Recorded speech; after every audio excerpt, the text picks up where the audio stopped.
oportunidade,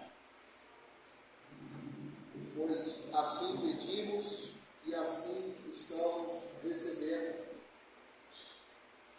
com a graça de Deus. Pedimos a espiritualidade que insere pelo equilíbrio vibratório no ambiente dessa sala, não permitindo a presença de irmãos que não estejam sintonizados com os propósitos da reunião, principalmente aqueles que nos tiram a concentração, nos distraem,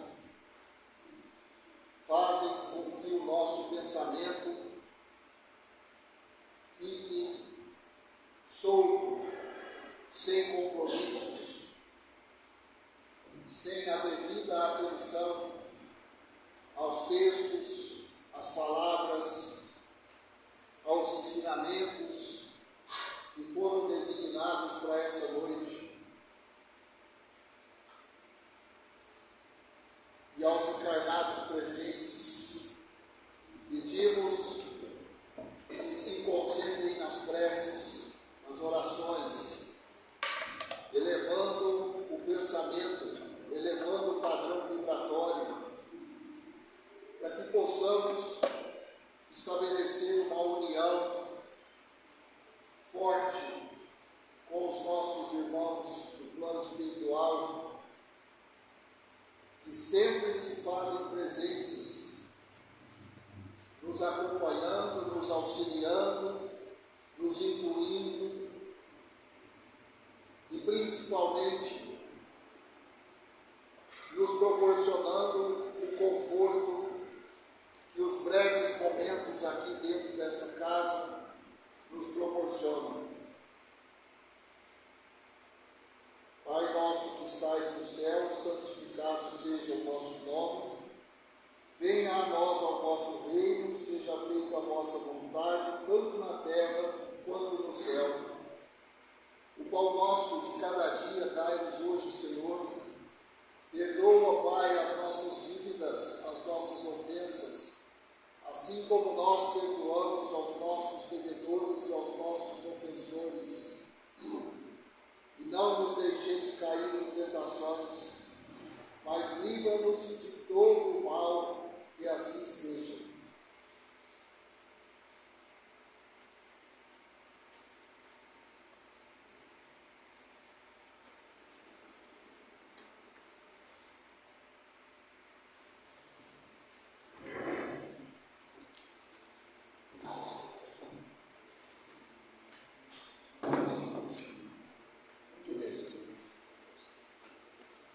Mais uma vez, nós temos a responsabilidade da palavra. Como sempre fazemos, inicialmente um breve estudo do Livro dos Espíritos. Nós estamos na segunda parte do livro, capítulo 7, que trata da volta do Espírito à vida corporal. Agora nós vamos começar um novo tópico. Em 16 perguntas nesse tópico, hoje nós vamos estudar 4 delas. E o tópico é a união da alma e do corpo. Como se processa a união entre a alma e o corpo? Momentos antes de ser iniciada uma nova existência. Pergunta 344. Quanto eu acertei? 344. Em que momento a alma se une ao corpo? Pergunta é essa. Em que momento a alma se une ao corpo? Resposta dos Espíritos. A união começa na concepção. A união começa na concepção. Ou seja, a partir do momento que é dado início à formação do feto, concepção. Mas só é completa por ocasião do nascimento.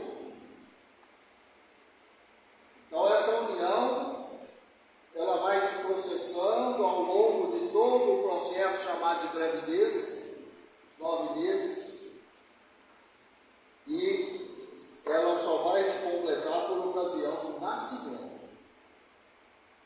Desde o instante da concepção, o espírito designado para habitar certo corpo, a este se liga por um laço fluídico, e cada vez mais se vai apertando até o instante em que a criança vê a luz. Então é um processo gradual. Então a união começa a partir do momento da concepção e essa união vai se fortalecendo. Esse laço fluídico vai se tornando mais forte. É o processo de união. Então ele é gradual. O grito que o recém-nascido solta anuncia que ele se conta no número dos vivos e dos servos de Deus.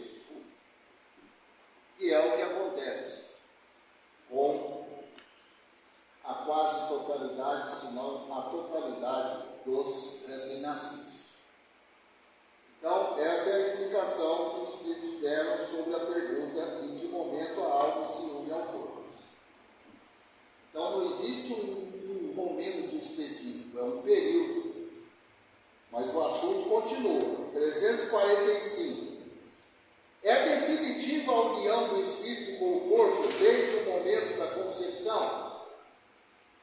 A partir do momento lá, aquela partida, aquele início na concepção, ali então é definitivo a união. Vamos ver a resposta. Tem uma outra pergunta aí. Durante essa primeira fase, que seria a gestação, poderia o espírito renunciar a habitar o corpo que lhe está destinado? Como a ligação ainda não é muito intensa, ainda é relativamente fraca, então, nesse período de 9 meses, poderia o espírito renunciar? Não quero. Não quero reencarnar nesse corpo. Então, vamos ver a resposta. É definitiva a união, no sentido de que outro espírito não poderia substituir o que está designado para aquele corpo. E tem que ter um espírito. Não vai nascer um corpo sem espírito. Mas aí o espírito desiste no meio do caminho. Não tem outro espírito para substituir. Continua a explicação. Como os laços que ao corpo prendem o espírito são ainda muito fracos, facilmente se rompem e podem romper-se por vontade do espírito, se este recua diante da prova que escolheu. Em tal caso, porém, a criança não vinga. É um natimorto. A criança vem ao mundo, porém, sem vida. Essa é a explicação. Aí o espírito recuou. Às vezes, ele próprio escolheu as provas, entendeu que não daria cabo dessas provas, não daria conta. É claro que isso tem um ônus. Isso tem um ônus. Com certeza. 346. Que faz o espírito se o corpo que ele escolheu morre antes de se verificar o nascimento? Por algum motivo fisiológico, o corpo morre antes de nascer. Por algum motivo fisiológico. E aí? O que o espírito faz? Ele simplesmente vai escolher outro corpo. Ele vai escolher outro corpo, porque ele tem que reencarnar. Aquele corpo não vai suportar a vida, por os mais variados motivos de explicação biológica. Então ele tem que escolher outro corpo, porque aquele corpo não suportará o nascimento. Aí tem uma subpergunta: qual a utilidade dessas mortes prematuras? Dão-lhes causa, as mais das vezes, as imperfeições da matéria. De fato, se há uma má formação do corpo, dos órgãos, do cérebro, aquele corpo não vai sobreviver. Então, não tem como o espírito habitar aquele corpo. Ele, na maioria das vezes, não vai sequer nascer, ou vai nascer e nas primeiras horas vai perecer. É o que acontece. E aí, na pergunta 347, a última de hoje: que utilidade encontrará um espírito na sua encarnação em um corpo que morre poucos dias depois de nascido? Essa é uma pergunta muito interessante. Qual a utilidade da encarnação se o corpo vai viver alguns dias e deixar de existir? Aí os espíritos respondem: o ser não tem então consciência plena da sua existência. Não tem. Assim, a importância da morte é quase nenhuma para o espírito. Para o espírito, não vai fazer grande diferença, porque ele ainda não tem a consciência. Ele não adquiriu ainda a consciência do processo como um todo. Conforme já dissemos, o que há nesses casos de morte prematura é uma prova para os pais. Os pais ficam muito sentidos, né? Teve todo aquele, às vezes, planejamento, aquela espera, aquela expectativa. Aí vem o dia do anúncio da gravidez, muitas vezes com grande alegria, com comemoração, porque era algo que estava sendo esperado. Aí vem todo o período de preparação, os 9 meses, arruma isso, arruma aquilo, nasce o bebê, vive alguns dias e morre. O espírito, para o espírito, vai ser uma situação diferente, como foi explicado aqui. Mas a prova para os pais é grande. Os pais ficam sentidos. Porque ninguém conta com essa situação. De forma tão precoce assim, não conta. Né? Aliás, a gente não conta com essa situação nunca.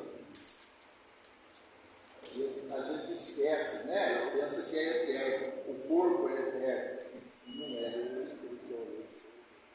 Então, é uma provação para os pais. E grande.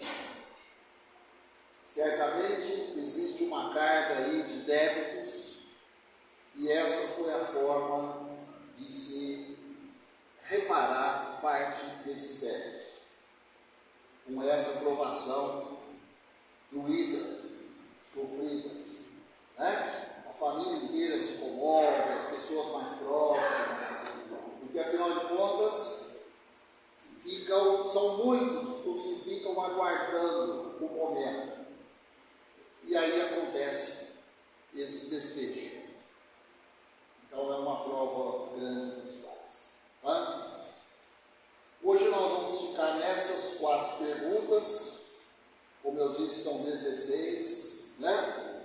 E todas elas vão abordar essa questão de como se processa a união da alma ao corpo. Diga-nos. Quando você falou na 344, você fala sobre ter feito a ligação no momento da concepção e se completa no nascimento.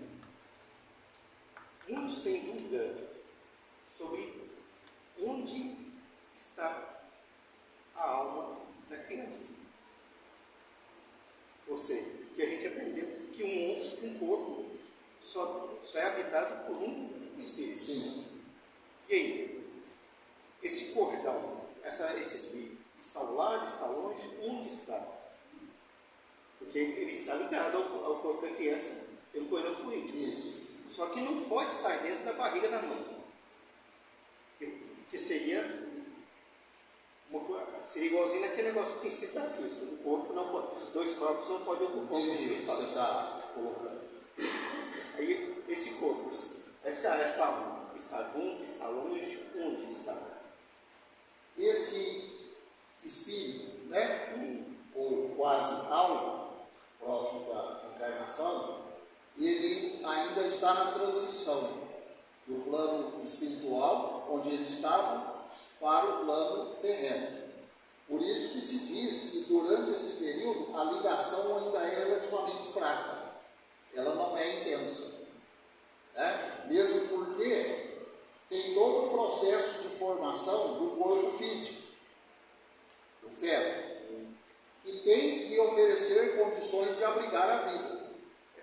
É porque muitas pessoas acreditam que a alma o espírito da criança está dentro da barriga da mãe, junto com o corpo. Não, mas não é. por isso que existe o cordão ligando. Por isso que existe o cordão ligando. Quer dizer, já fica estabelecido aquele vínculo. E esse espírito, aquele corpo. Mas é necessário passar todo o período de gestação, o nascimento, vir à luz, né? Dar à luz, para que se intensifique nessa ligação. Um processo gradual. Aí, se nesse intermeio há um problema físico no feto e ele deixa de existir, essa ligação é fraca, ela vai se romper. Certo? Muito bem.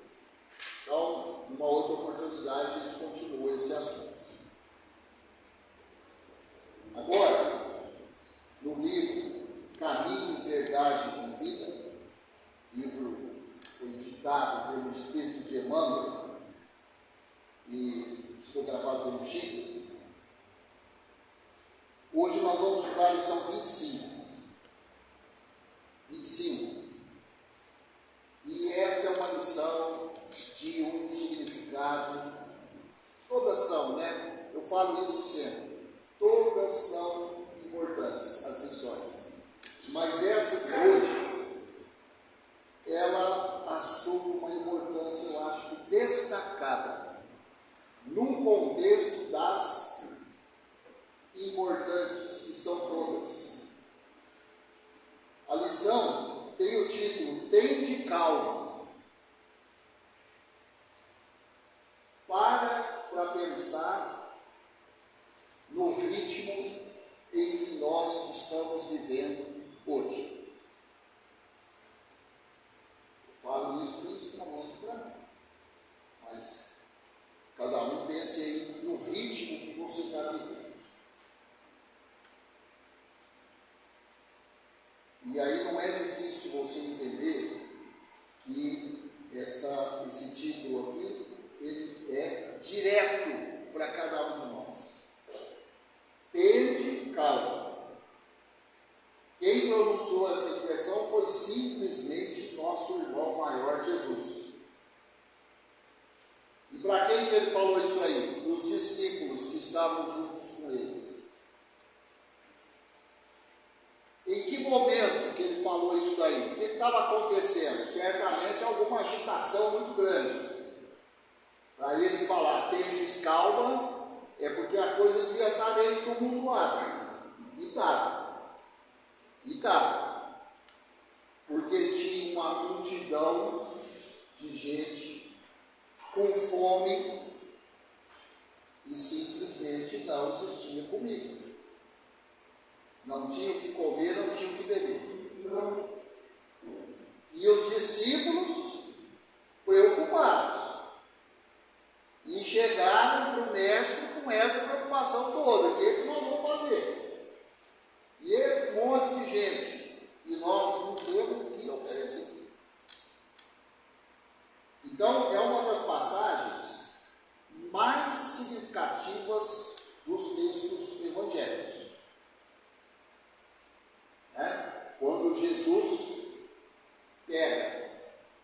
uma pequena quantidade de peixes e transforma numa enorme quantidade de peixes. Pega uma pequena quantidade de vinho, de água pequena, mal dava para uma pessoa, e transforma numa quantidade suficiente para aquela multidão imensa.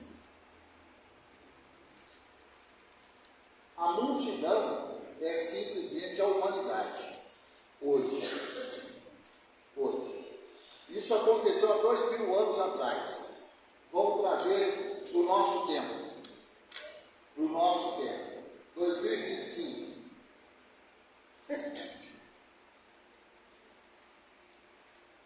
Esse texto é para a humanidade inteira. A humanidade está numa agitação, numa perturbação, num destempero impressionante. Em todo lugar que você vai, você constata isso. Dentro da nossa casa, no nosso trabalho, na vida social. Às vezes nós estamos em momento de lazer e dá essa agitação toda. E no nosso interior estamos muito inquietos. Às vezes nem nós sabemos por quê, mas nós estamos inquietos, estamos agitados, estamos destemperados. Então essa lição aqui é para cada um de nós, para o jeito que nós estamos vivendo. Eu tenho certeza disso. Nenhum de nós escapa dessa ordem aqui. Tendes calma. Então vamos ver. Aí tem um trechinho aí de João, né? Lá no capítulo 6, versículo 10. E disse Jesus: mandai assentar os homens. Então a multidão que estava lá, estava agitada, os discípulos chegaram falando: nós não temos nada que oferecer para eles, não tem comida, não tem bebida, não tem nada. Aí Jesus falou isso aqui para os discípulos: mandai assentar os homens, tendes calma. Vocês estão muito agitados. Por que vocês estão agitados? E a fé? Onde que fica a fé? A confiança no mestre maior. Acabou? Ou nem sequer existiu? Então não tem jeito. Toda forma que você pensar, essa lição aqui é para cada um de nós.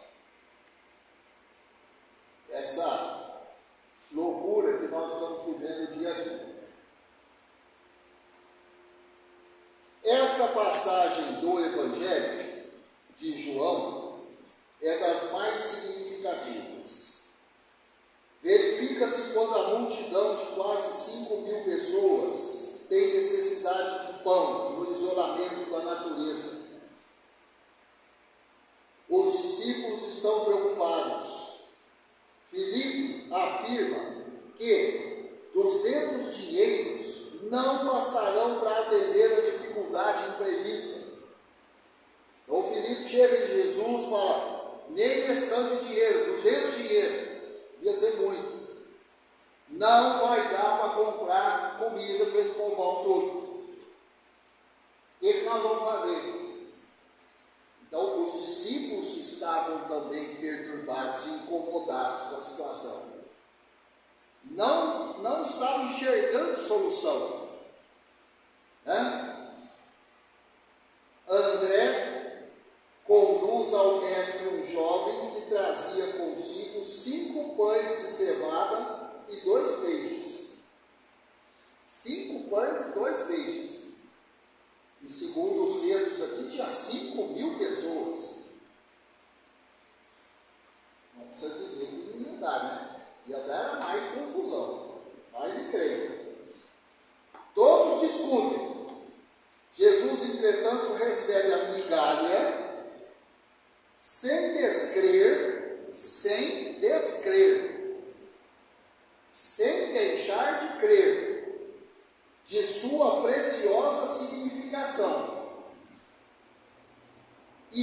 manda que todos se assentem, pede que haja ordem, que se faça harmonia e distribui o recurso com todos maravilhosamente.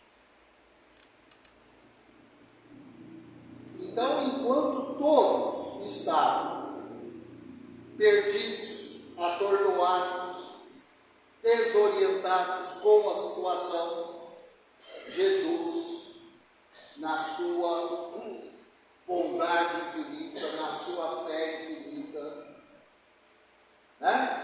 Na certeza de que o Pai não o abandonaria, ele dá todo o valor às migalhas que chegam até ele. Porque você há de conver 5 pães e 2 peixes, migalha, pensando no tanto de boca para comer, migalha. 5 pães e 2 peixes pode ser uma fartura se tiver uma pessoa para comer. Aí vai comer até cair para trás. Mas 5.000 pessoas vão fazer o quê com 5 pães e 2 peixes? Então, em nenhum momento Jesus foi descrente.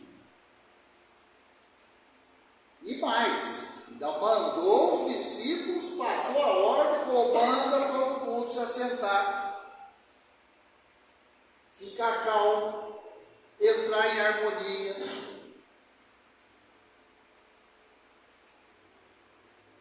E Jesus, ele fala isso para a gente toda hora. Tem 2000 anos, não foi só dessa vez que ele falou isso, não.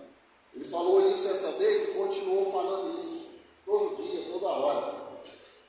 E a gente continuou no embalo, na agitação, na descrença, na falta de fé, na dúvida. Não vai dar agora, não vai dar agora, a coisa está feia, está complicada, dessa eu não saio. Estou falido, estou quebrado, vou morrer de fome, não vou dar conta dessa empreitada. A nossa falta de fé é um problema muito sério. E é um problema muito sério nosso, de cada um de nós. Hora que está tudo tranquilo, igual aqui, né? Porque aqui dentro dessa casa é um ambiente que é impressionante, o conforto que a gente sente aqui dentro. Aí é bom falar em fé. Está todo mundo aí sereno, não estou vendo ninguém agitado aqui. Está todo mundo tranquilo. Mas o nosso dia a dia não é assim. Nosso dia a dia, como a gente diz aí no popular, é pauleira. Aí a gente esquece do tênis calmo. A gente não lembra do tênis calmo. Na hora do trânsito, né? A gente prefere esbravejar, ficar nervoso, xingar o outro.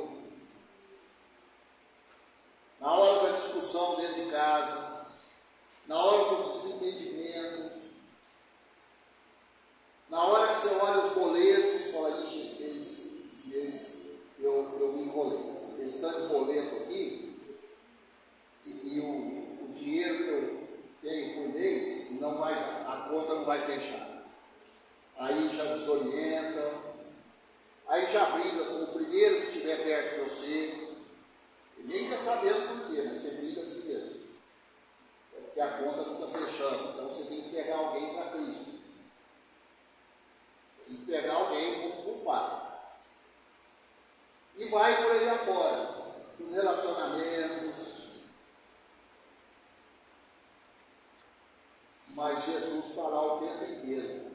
Calma, tenha calma, confia. A gente sempre tem a oportunidade de falar aqui, é justamente diante dos momentos mais difíceis que a nossa fé é testada. Não é quando está tudo bem. Apesar que tudo bem é é um conceito meio relativo. Nós não sabemos direito o que é estar bem. Nosso conceito de tudo bem, ele é meio deformado. Ele é muito material e quase nada espiritual. Então, se eu estou com dinheiro na conta, está tudo bem. Se o tanque do meu carro está cheio, está tudo bem. Se a minha agenda tem festa uma atrás da outra, está tudo melhor ainda. Né? Se eu não estou dando conta de ir a todos os churrascos, então está ótimo. Churrasco à torta e direita. O nosso conceito de estar bem, ele é meio desconfigurado. Nós nem sabemos o que é estar bem. Né? Mas, hora de desequilibrar, a gente não lembra do peso de escala. Essa lição, ela é muito oportuna. Ela é muito oportuna para cada um de nós. Para mim, então, não vou nem dizer. Ela é super oportuna. Seguindo. A grandeza da lição é profunda. Os homens esfomeados de paz reclamam a assistência de Cristo. Falam nele, suplicam-lhe socorro, aguardam-lhe as manifestações. Não conseguem, todavia, estabelecer a ordem a si mesmos. Lembra que Jesus mandou todo mundo se assentar e ficar em harmonia? Pois é, nós não podemos fazer isso. Primeiro que a gente não se quieta, depois a gente não se harmoniza. Né? Às vezes você senta, mas senta empurrado. Senta empurrado. Eu vou sentar porque você está mandando. Tem que sentar porque você quer sentar. Não conseguem, todavia, estabelecer a ordem a si mesmos, em si mesmos, para a recepção dos recursos celestes. Isso aqui é muito sério. Você acha que eu estando em agitação total, esbravejando, nervoso, chutando tudo que tem perto de mim, dirigindo palavras de baixo calão a quem quer que converse comigo, cara feia para todo mundo, que condições que eu ofereço para receber a ajuda do alto? Por que eu ia receber ajuda estando nessas condições? Então, o senta e se harmoniza é uma preparação para receber a ajuda. Esse harmonizar não está a mais aqui. Harmonizar para quê? Reconcilia, perdoa, olha com um olhar diferente para aquele que você passou um mês brigando, chutando, negando, evitando e tudo mais. Então, às vezes, a gente prefere duvidar do poder de Jesus e do Pai dele. Porque eu não estou recebendo ajuda. Eu vou no centro, eu vou no outro templo, eu leio a Bíblia, eu não sei o quê. Pois é, mas você se harmonizou para receber a ajuda? Não. Por dentro de você está um turbilhão. Você está em chamas, está explodindo. Se encostar em você, você explode. Como você espera receber ajuda? Então, tudo que está escrito aqui nessa passagem é no sentido figurado. Os 5.000 aqui, quem contou esses caras na época? Alguém contou esses caras na época? É lógico que não. Os 5.000 aqui representam a humanidade. Os 5 pães e os 2 peixes é o que cada um de nós temos. muitas vezes reclamamos. Não, porque eu tenho pouco, eu precisava ter mais. Isso, então vamos agitar mais, vamos ficar mais agitados. Estou trabalhando 24 horas por dia, então eu trabalho 25. Se você der conta, 25 horas por dia, acho que vai ficar mais difícil. Mas tenta, quem sabe você consegue trabalhar 25 horas por dia.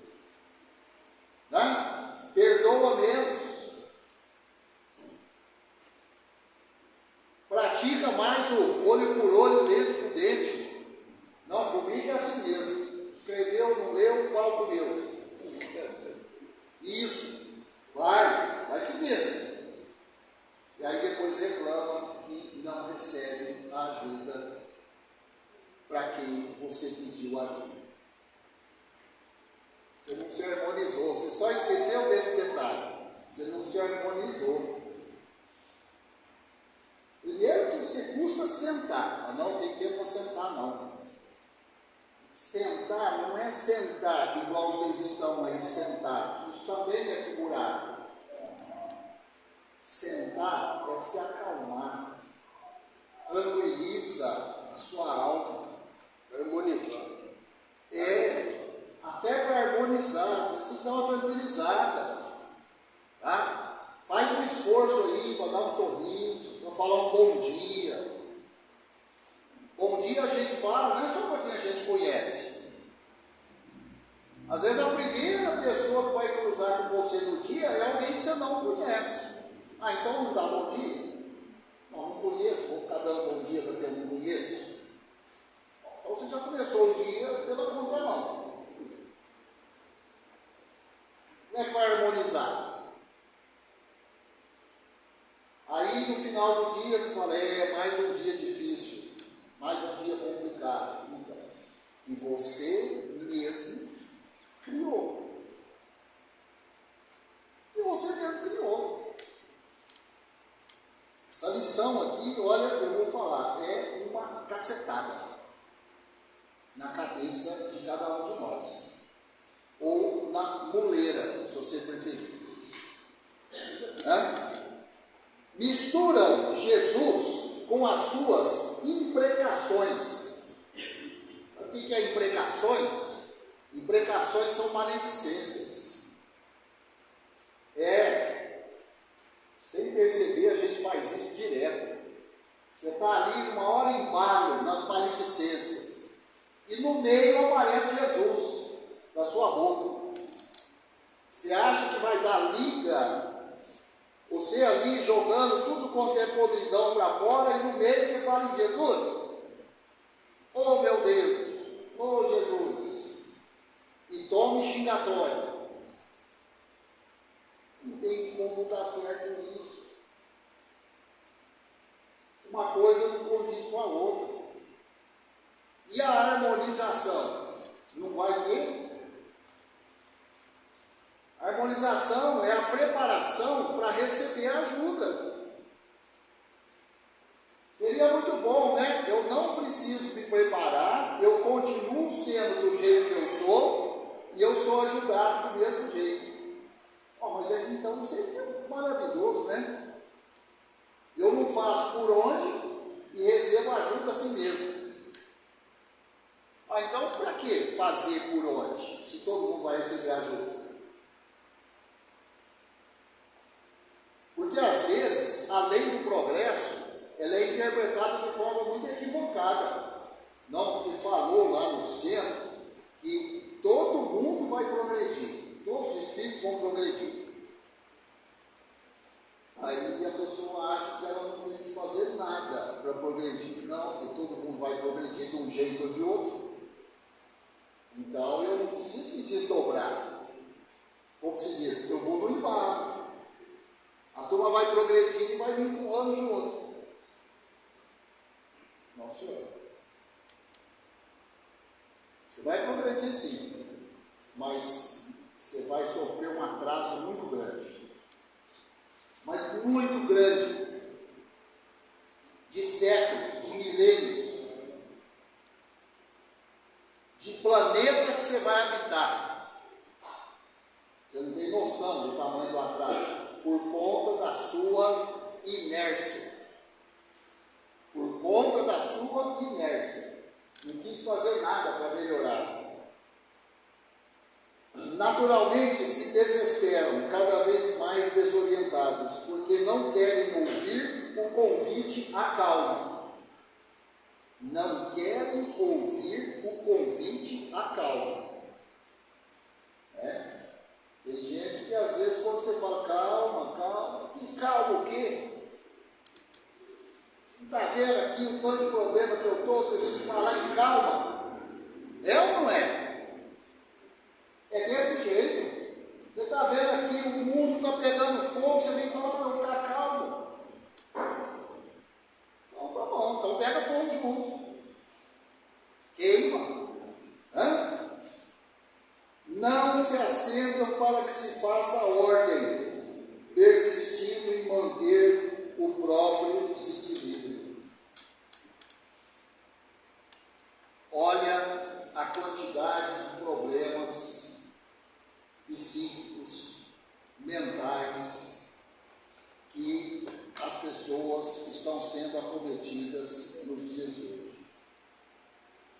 Olha a quantidade de suicídios. Olha a quantidade de desajustes. Você acha que tem a ver com isso a gente está aqui? Ou você acha que não tem nada a ver? Você pensar. Então, a instrução do mestre está aqui. Seguir ou não seguir é do livre-arbítrio de cada um de nós. É fácil seguir isso aqui? Não, não é. Não é. Eu, pelo menos, não acho fácil. Eu acho difícil. Porque o meu dia é muito agitado. Meu dia é muito turbulento.